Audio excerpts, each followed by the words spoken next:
Hello students. आज हम करने जा रहे हैं कक्षा 10 में चैप्टर नंबर 4 की शुरुआत, द्विघात समीकरण। सबसे पहले द्विघात समीकरण कहते किसे हैं।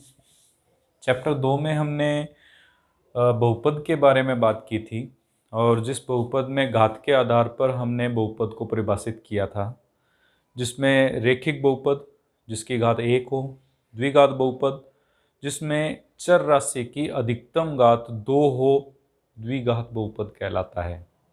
और समीकरण की हमने जब बात की तो तीसरे चैप्टर में हमने समीकरण के लिए भी बात की थी, वो रैखिक समीकरण थी। यहाँ द्विघात समीकरण है। इसका मतलब एक ऐसी समीकरण का मतलब तुलनात्मक अध्ययन, एक ऐसा तुलनात्मक अध्ययन जिसमें चर राशि की अधिकतम घात 2 आती है, उसे हम द्विघात समीकरण कहते हैं। उदाहरण के लिए जैसे 2x² प्लस 5x माइनस 3 बराबर 0 एक द्विघात समीकरण को व्यक्त करेगा। यहाँ समीकरण इसलिए है क्योंकि तुलना कर रहे हैं हम, 2x² प्लस 5x माइनस 3 बराबर है 0 के। ये बराबर का निशान जो है वो तुलनात्मक अध्ययन को व्यक्त करता है, इसलिए इसको समीकरण कहा जाता है। और x की अधिकतम घात जो है वो 2 है, इसलिए इसको द्विघात समीकरण कहते हैं। अगर किसी भी समीकरण के अंदर चर राशि की अधिकतम घात यानी उससे बड़ी घात और कोई नहीं होनी चाहिए, 2 आती है, तो उसे द्विघात समीकरण कहते हैं। इसका एक मानक रूप है, कोई भी द्विघात समीकरण होगी वो इस मानक रूप में होगी, ax² plus bx plus c बराबर 0, जहां a कभी भी 0 के बराबर नहीं होगा। b 0 हो सकता है, c 0 हो सकता है, लेकिन a कभी भी 0 नहीं होगा, तो इसे हम द्विघात समीकरण कहते हैं। इस द्विघात समीकरण के अंदर a x² का गुणांक, b y x का गुणांक और c जो है वो अचर पद कहलाता है। जो 4.1 प्रश्नावली है हमारी, उसमें सिर्फ इतना ही हमें जांच करनी है कि क्या दी गई समीकरण द्विघात समीकरण है या नहीं है। और हमें कुछ इबादती प्रॉब्लम्स दी हुई होंगी। इबादती प्रॉब्लम्स का मतलब है जो डेली लाइफ में जो प्रॉब्लम्स आती हैं या डेली लाइफ में जो हम समीकरणों के रूप में उनको समीकरण के रूप में बदलकर चेक करना है क्या वह द्विघात समीकरण है या नहीं है। तो हम इस पर आधारित एक्सरसाइज 4.1 के सवाल लेके चल रहे हैं।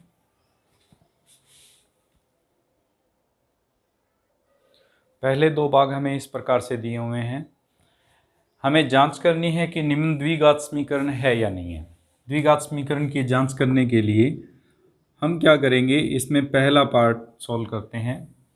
यहाँ हमने एक सूत्र पढ़ा हुआ है a प्लस बी का होल स्क्वायर, जो होता है a² plus 2ab plus b²। इस सूत्र का उपयोग करते हुए हम फर्स्ट का a पार्ट हल करेंगे। अगर इसको हल करें, a की जगह x है, b की जगह 1 है, इस पूरे में a की जगह x रख देते हैं, b की जगह पर 1 रख देते हैं और b का स्क्वायर यानी प्लस 1 का स्क्वायर बराबर, ब्रैकेट है, ब्रैकेट खोलेंगे तो 2 का पहले x से गुणा होगा और 2 का फिर 3 से गुणा होगा। और सॉल्व करते हैं, x² प्लस 2x प्लस 1 का स्क्वायर 1 होता है। ये 2x प्लस का इधर ले आएंगे तो माइनस का, माइनस 6 इधर आएगा तो प्लस का बराबर 0। हल करेंगे, x² 2x प्लस का और ये माइनस का दोनों कट जाएंगे क्योंकि समान सहजातीय पद हैं और दोनों के चिन्ह विपरीत हैं, दोनों के गुणांक बराबर हैं, इसलिए दोनों कट जाएंगी। अगर ये दोनों कैंसिल हो जाते हैं तो 1 और 6 जुड़कर हमारे पास बन जाएगा 7 बराबर 0। ये एक समीकरण बन गई और इसको अधिक सॉल्व नहीं किया जा सकता, हल नहीं किया जा सकता। इस समीकरण के अंदर x की अधिकतम घात 2 आ रही है, इसका मतलब यह एक द्विघात समीकरण है, यानी ये जो हमारे पास भाग है वह एक द्विघात समीकरण को व्यक्त करता है। डी पार्ट सॉल्व करते हैं इसका, solution of B part. Same वही विधि, लेकिन यहाँ पे सूत्र नहीं लग रहा, यहाँ पे सीधा x की घात 2 माइनस 2x दिया हुआ है। इस माइनस 2 का 3 से गुणा करेंगे माइनस 6, माइनस 2 का प्लस x से गुणा करेंगे, माइनस x से गुणा करेंगे तो प्लस 2x। एक तरफ लाएंगे, x square minus 2x, plus का 2x है माइनस का 2x हो जाएगा, माइनस का 6 इधर आएगा तो प्लस का 6 हो जाएगा। ये दोनों सहजातीय पद हैं, दोनों के चिन्ह समान हैं इसलिए जुड़ जाएंगे, गुणांक जोड़ेंगे 2 और 2 4 हो जाएंगे, जो समान चिन्ह था वही आ जाएगा, माइनस का 4x प्लस 6 बराबर 0। इसमें भी x की अधिकतम घात 2 आ रही है, इसका मतलब यह भी एक द्विघात समीकरण को व्यक्त करता है। इस प्रकार से हमें फर्स्ट क्वेश्चन में जांच करनी है क्या ये द्विघात समीकरण है या नहीं है। फर्स्ट का तीसरा और चौथा पार्ट देखते हैं, जिसमें तीसरे पार्ट में दिया हुआ है x माइनस 2 गुणा x प्लस 1 बराबर x माइनस 1 गुणा x प्लस 3। पहले हम गुणा करते हैं, ब्रैकेट खोलते हैं। अगर ब्रैकेट खोलते हैं तो ब्रैकेट के लिए पहले x लेके चलेंगे, इस x का इन दोनों से गुणा होगा x प्लस 1 से, फिर माइनस 2 लेके चलेंगे, इसका गुणा x प्लस 1 से। इसी प्रकार इसमें भी x का गुणा x प्लस 3 से, माइनस 1 लेके चलेंगे x प्लस 3 से। हल करेंगे, x का x से गुणा x स्क्वेयर, x का 1 से गुणा x, 2 का x से गुणा 2x, माइनस 2 का 1 से गुणा माइनस 2, x का x से गुणा x स्क्वेयर, x का 3 से गुणा 3x, माइनस 1 का x से गुणा माइनस x, माइनस 1 का 3 से गुणा माइनस 3। और हल करते हैं, ये दोनों सहजातीय पद हैं। अगर सहजातीय पद हैं तो दोनों के चिन्ह विपरीत होने के कारण घट जाएंगे। अगर घटाएंगे तो इसका गुणांक 2 है, इसका गुणांक 1 है, 2 में से 1 घटाएंगे, माइनस का 1 बचेगा, minus x minus 2 x square, 3x minus x है, सहजातीय पद विपरीत चिन्ह है, गुणांक घटेंगे, इसका 3 है, इसका 1 है, 3 में से 1 घटाएंगे, प्लस का 2 बचेगा, माइनस 3 एक तरफ लाएंगे, x square minus x minus 2, minus x square minus 2x plus 3 बराबर 0 बनेगा। एक्स स्क्वेयर प्लस का और एक्स स्क्वेयर माइनस का सहजातीय पद कट जाएंगे, माइनस एक्स और माइनस 2x मिलकर माइनस 3x बना देंगे, माइनस 2 और प्लस 3 प्लस 1 बन जाएगा बराबर 0।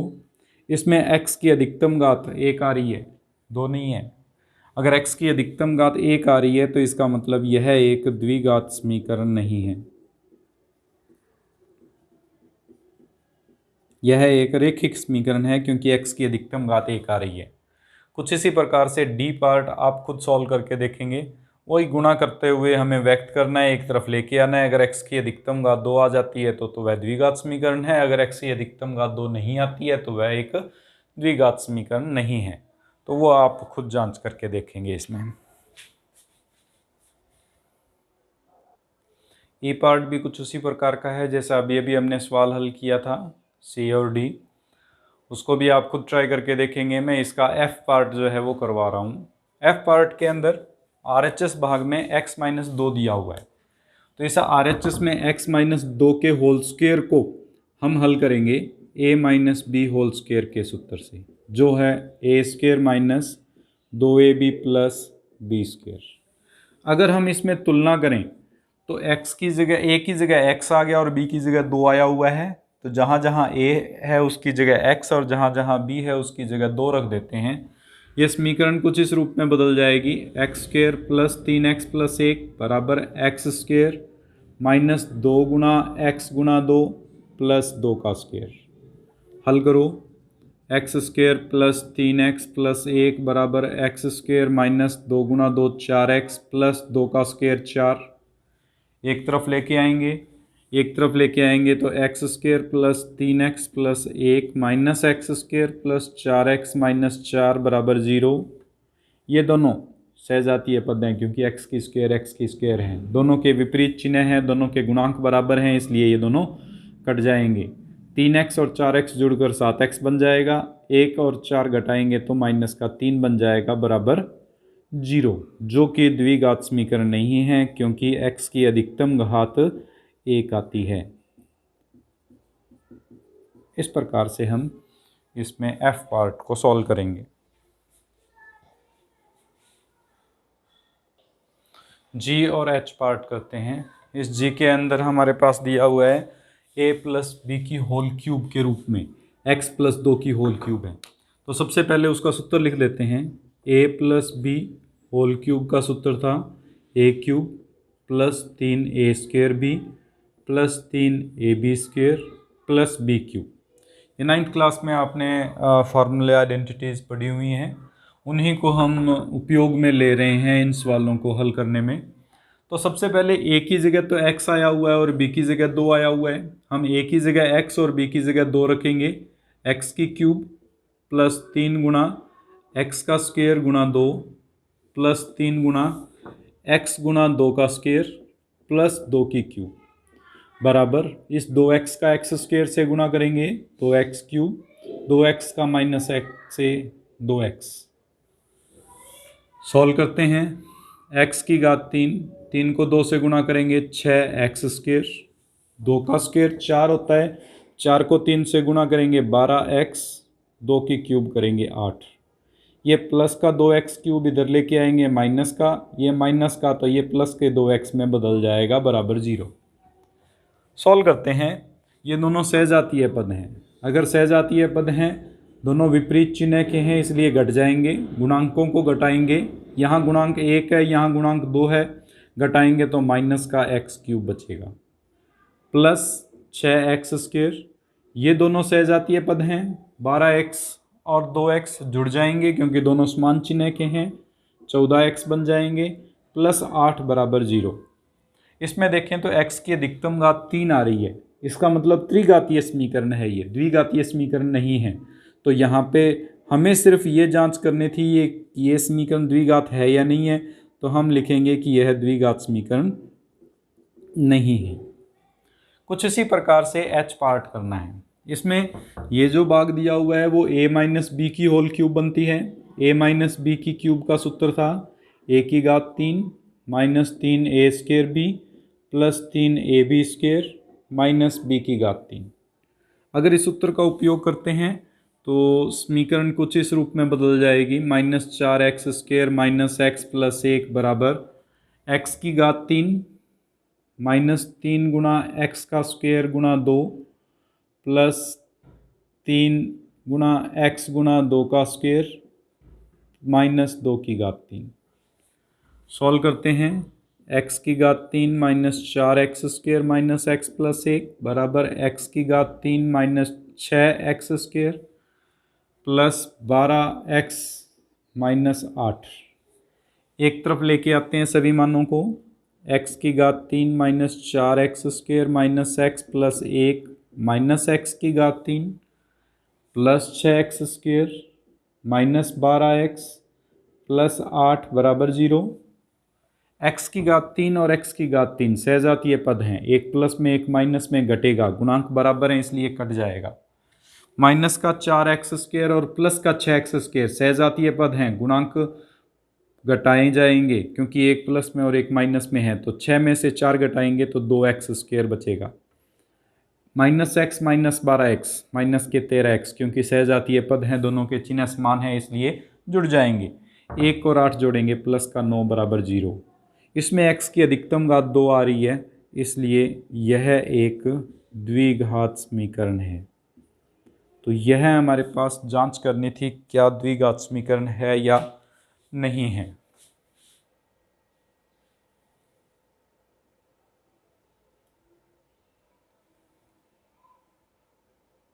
क्वेश्चन नंबर 2, हमें एक समस्या के रूप में सवाल दे रखा है जिसे द्विघात समीकरण के रूप में व्यक्त करना है, यानी हमें एक द्विघात समीकरण बनानी है जिसमें हमें सवाल दे रखा है एक आयताकार भूखंड का क्षेत्रफल 528 वर्ग मीटर है।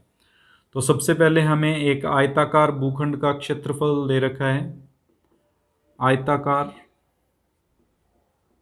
भूखंड का क्षेत्रफल 528 वर्ग मीटर।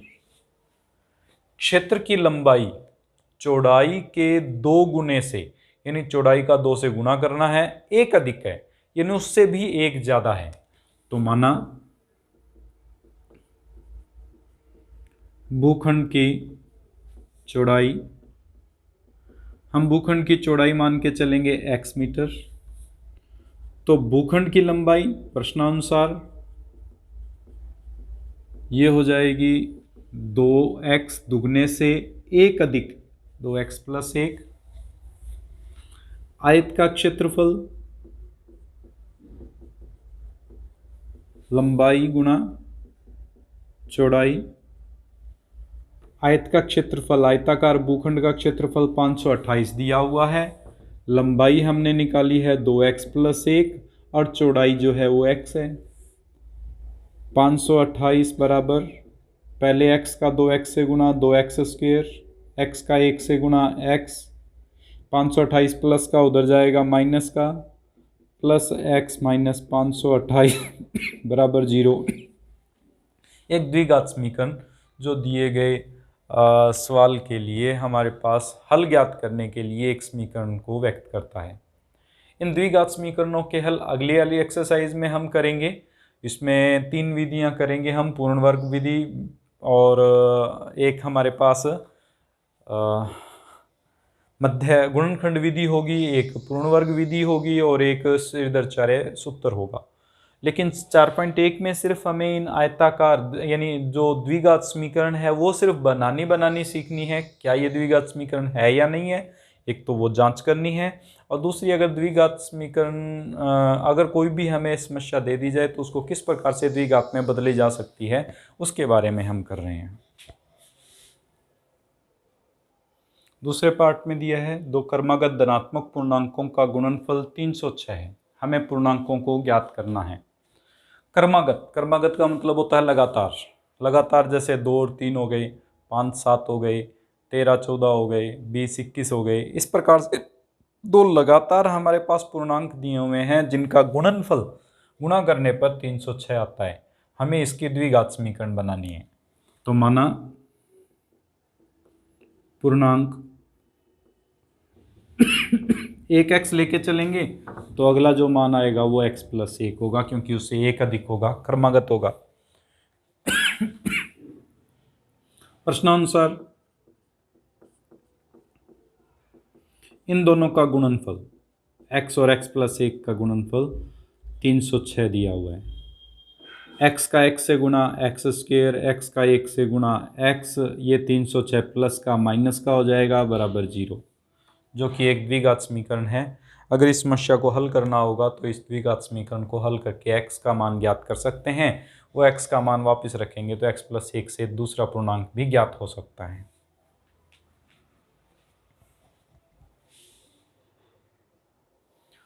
अगला सवाल दिया है हमें, रोहन की माँ उससे 26 वर्ष बड़ी है। उनकी आयु का गुणनफल अब से 3 वर्ष पश्चात 360 हो जाएगी। रोहन की वर्तमान आयु ज्ञात करनी है। तो द्विघात समीकरण बनाने के लिए हमें जो संबंध दिया हुआ है उसके अनुसार रोहन की माँ उससे 26 साल बड़ी है। अगर 26 वर्ष बड़ी है तो माना रोहन की आयु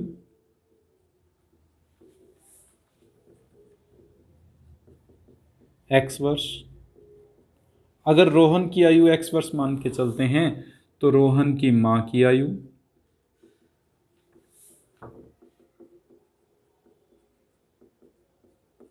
छब्बीस साल बड़ी होने के कारण x प्लस 26 वर्ष हो जाएगी। 3 वर्ष पश्चात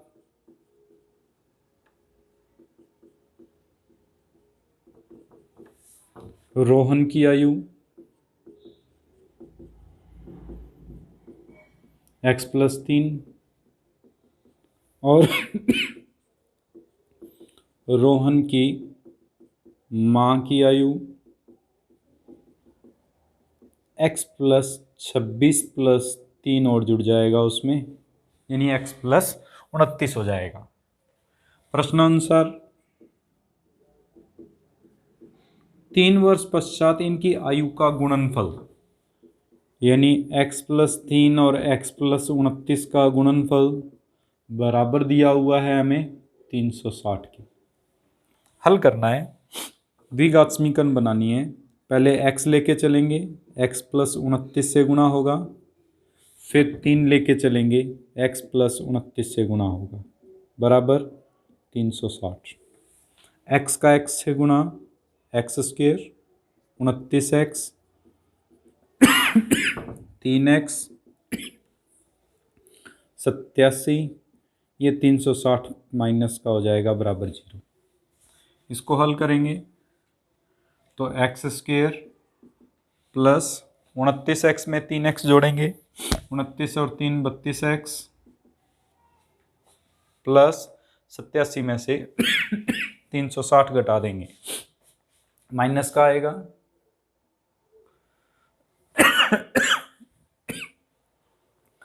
10 में से 7 गए 3, 5 15 में से 8 गए 7 और 273 बराबर 0, जो कि एक द्विघात समीकरण है जिसकी सहायता से रोहन की वर्तमान आयु यानी x का मान ज्ञात किया जा सकता है। एक्सरसाइज 4.1 का लास्ट सवाल कर रहे हैं, जिसमें दिया हुआ है एक रेलगाड़ी 480 किलोमीटर की दूरी समान चाल से तय करती है। यदि उसकी चाल 8 किलोमीटर प्रति घंटा कम होती तो वह उस दूरी को तय करने में 3 घंटे अधिक लेती है। हमें रेलगाड़ी की चाल ज्ञात करनी है। तो देखिए, जो चीज़ हमें ज्ञात करनी होती है उसी को हम x मान के चलते हैं। माना रेलगाड़ी की चाल x किलोमीटर प्रति घंटा। हमें पता है कि समय जो होता है वो दूरी बटे चाल होता है।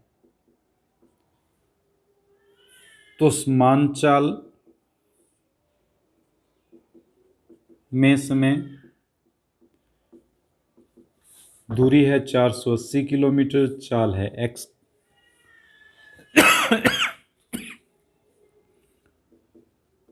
चाल 8 किलोमीटर प्रति घंटा कम करने पर x माइनस 8 किलोमीटर प्रति घंटा हो जाएगी चाल। दूरी उतनी रहेगी 480 किलोमीटर, लेकिन समय का है 3 घंटे कम हो जाएगा। अगर 3 घंटे ज़्यादा हो जाएगा, 3 घंटे ज़्यादा हो जाएगा तो 480 बटे x जो समय निकला था उसमें 3 घंटे और जुड़ जाएंगे। ये आवर्स में है, घंटों में है, ये भी आवर्स में है। लेकिन समय निकालने का जो सूत्र है वो दूरी बटे चाल है। दूरी 480 किलोमीटर है, चाल अब x माइनस 8 है, बराबर है हमारे पास 480 बटे x प्लस 3 के। इसको इधर ले आते हैं, यह बन जाएगा 480 बटे x माइनस 8 माइनस 480 बटे x बराबर 3। लघुत्तम ले लेते हैं द्विघात समीकरण बनाने के लिए। x गुणा x माइनस 8 लघुत्तम इस 480 का x से गुणा और x माइनस 8 का 480 से गुणा। 480 x माइनस 8 बराबर हो जाएगा 3 के। ये भाग में उधर जाएगा, गुणा में हो जाएगा। इसको हल कर लेते हैं। 480 x माइनस 480 का x से गुणा 480 x प्लस 480 का 8 से गुणा करेंगे 0, 8 8 64, 6 8 के 32 और 6 38 बराबर 3 गुणा x माइनस 8। 480 x से 480 x कट जाएगा, 3840 बराबर 3x का x से गुणा 3x स्क्वेयर, 3x का माइनस 8 से माइनस 24x। एक तरफ ले जाते हैं, द्विघात समीकरण बन गई हमारे पास माइनस 24x माइनस 3840 बराबर 0, जो कि रेलगाड़ी की चाल ज्ञात करने के लिए द्विघात समीकरण है, जिसको हल करते हुए हम रेलगाड़ी की चाल ज्ञात कर सकते हैं। इस प्रकार से हम एक्सरसाइज 4.1 को कंप्लीट करेंगे, जिसमें सिर्फ हमें ये जांच करनी थी क्या यह एक द्विघात समीकरण है और दी गई समस्याओं को द्विघात समीकरण के रूप में कैसे व्यक्त करें, ताकि इससे हम हल करते हुए जो भी अज्ञात मान है उसको ज्ञात कर सकते हैं। तो आज के लिए इतना बहुत है। नेक्स्ट क्लास में हम इनके सॉल्यूशन करेंगे कि किस प्रकार से द्विघात समीकरण को हल किया जा सकता है। और अगर मेरा चैनल सब्सक्राइब नहीं किया है तो सब्सक्राइब ज़रूर कर लें तथा अपने फ्रेंड सर्कल में और में शेयर भी ज़रूर करें इस चैनल को, ताकि वो भी इससे लाभ उठा सकें। धन्यवाद।